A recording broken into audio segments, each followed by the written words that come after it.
Guys, good morning. Meron tayong pagkukwentuhan ngayon dahil may nabasa ako kahapon pa, kagabi. Yun. Ang nabasa ko is, sabi dito ay ganito, mahirap daw maging retirement fund ng magulang. Yes, totoo po talaga yan. Dahil yan po ang pinagdaraanan ko buong buhay ko, okay? Kaya itong may kukwento ko is baka makukunan nyo ng aral sa buhay, para sa mga nagsisimula pa lang. Para sa mga nagsisimula pa lang na magiging magulang or mga batang magulang, ito ang masasabi ko sa inyo. Paghandaan nyo ang buhay, magtrabaho kayo, mag-ipon buong buhay nyo, mag-ipon bukod pa ang retirement, paglaanan nyo din para hindi ganun kahirap.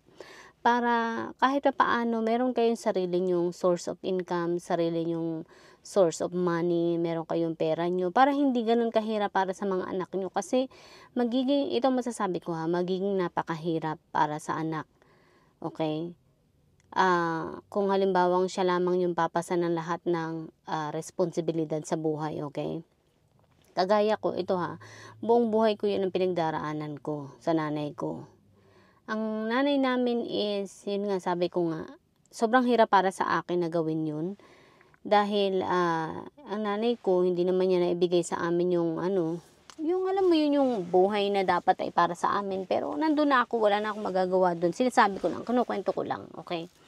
Para mas maging malinaw at para mas maging madali, okay? At para hindi kayo mahirapan. Hindi kami napag-aral ng nanay ko ng kahit man lang high school, elementary lamang, barely elementary. Tapos kami nang nagsika para sa sarili namin na makapagtapos ng pag-aaral. And then ang nanay, hindi na rin siya nagsumikap, hindi na rin siya alam mo yun, yung kahit bigyan mo siya ng pangpuhunan sa negosyo para man lamang magkaroon siya ng negosyo para hindi ganun kahirap ang buhay, is walang mangyari. Tapos yun din, kasalanan din nila dahil marami din silang anak sa huli 5 na kinonsente nila, na ginawa nilang spoiled sa hirap ng buhay. Alam mo yun, kaya lalong hindi natuto sa buhay. And then ang hirap. Kaya doon sa mga nagsasabi na maganda daw yung marami magkakapatid. Maganda kapag lahat ay successful. Kapag lahat ay merong, yung mga nakapagtapos ng pag-aaral, merong mga magagandang career, magagandang trabaho. Yun nga, trabaho at kita. Hindi maging ganun kahirap ang pagtulong sa magulang. Mahirap kasi, sa aming magkakapatid siyam kami, 'di ba? Ako lang yung pinakang nasusugatan ng matindi. Kasi ako lang yung naging marunong sa buhay, naging marunong sa pera, naging marunong sa gamit ng pera, sa pag-ipon, nag-iisip ng buhay, naging proactive, naging handa sa buhay. Yun, pinaghahandaan ko yung buhay ko. Kasi nga, nakita ko sa kanila, nakita ko sa kanya yung magiging buhay ko pagdating ng panahon. Ayokong ulitin yun sa sarili ko, ayokong ulitin yun sa anak ko. Yun, kaya nga hanggat maaari is, pinaghahandaan ko yung buhay ko hanggang sa pagtanda ko. Nahihirapan ako dahil at the same time, inihahanda ko yung buhay ng anak ko nung maliit pa siya hanggang sa ngayon binata na siya 19 years old. And then at the same time nandyan pa rin yung nanay ko na isa ko pa rin iniisip kung paano mabubuhay. Napakahirap dahil pakaramdam ko yung meron akong 2 anak. Hindi lang 2 mga anak kasi meron pa siyang mga anak sa huli na isa pa rin hindi marunong sa mga buhay nila.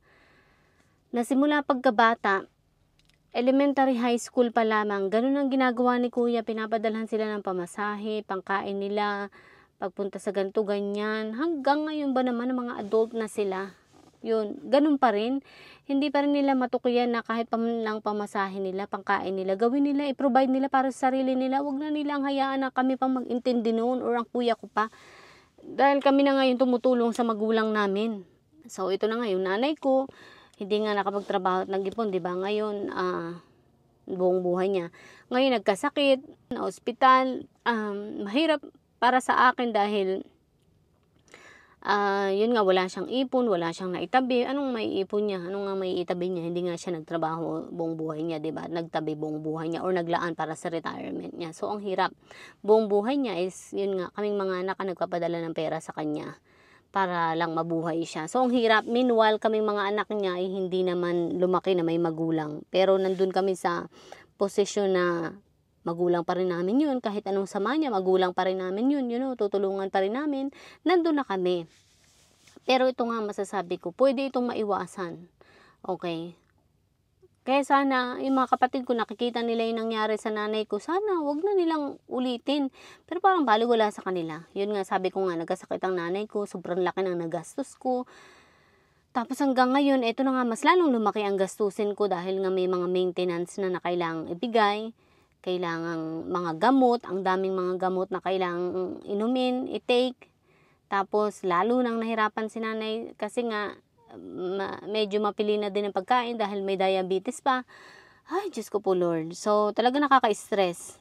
Ako ay nandun ako sa posisyon na halos nagbabudget pa rin ako. Sabi ko nga, nagbabudget pa rin ako ng pera hanggang ngayon. And masakit at mahirap para sa akin yung kapag yung halos 3 beses ka nang nakapagpadala sa isang buwan is kapapasok pa lang ng July, nanghihingi na naman ng pera dahil wala na daw pera. So nakakainis, 'di ba? Tapos sa isip ko, sabi ko, anong ginagawa ng siyam kong mga kapatid dyan sa Pilipinas? Ang dami nilang katwiran. Kesyo yung isa, yung panganay namin, marami din siya mga anak na pinapaaral, may sarili na siyang pamilya. Sarili niyang pamilya, mga anak na pinag-aaral nga. Kaya hindi rin siya makakatulong. Yung isa naman, sabi, wala daw siyang trabaho kasi daw ganyan-ganyan. May mga maliliit pa siyang mga anak.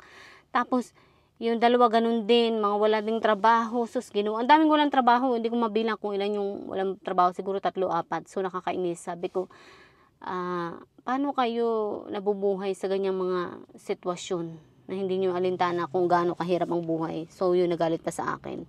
Na kesyo daw, ganito, ganyan. Ang obligasyon mo na lang sa magulang natin ang intindihin mo. Sabing ganun, obligasyon ko? Really? Obligasyon ko? Kung tutuusin, hindi ko yun obligasyon. Pero tumutulong ako dahil gusto kong tumulong. You know? Dahil, alam mo yun, sabi ko nga, magulang pa rin. Kaya kahit anong sama niya, magulang pa rin, tutulungan mo pa rin. Yun. Pero sana, wag na silang dumagdag sa bigat ng buhay, kumbaga.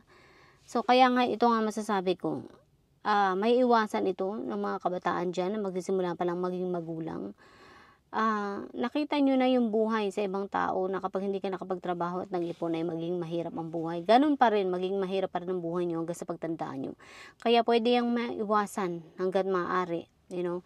Habang bata pa kayo, pagtuunan nyo yung mga bagay na kailangan nyo sa buhay, kagaya ng trabaho, pera, ipon, retirement, yan ang mga dapat na isaalang-alang. And then, dapat nyo ding i-secure ang sarili nyo sa pagkakaroon ng health insurance, kung may sasakyan, auto insurance, kung may bahay, property insurance, yung mga ganyan, i-secure nyo yung sarili nyo, okay? At huwag kayong titigil ng trabaho kung wala kayong anong tawag dito? Kung hindi kayo handa na sustentuhan yung magiging mga pangangailangan nyo pag wala na kayong trabaho or pansamantalang wala kayong trabaho. Dahil sabi ko sa inyo, hindi nyo yun matatakasan hanggang sa pagdating ng panahon. Yun para nakaharapin nyo. Okay? Papasok na ako. Okay, bye.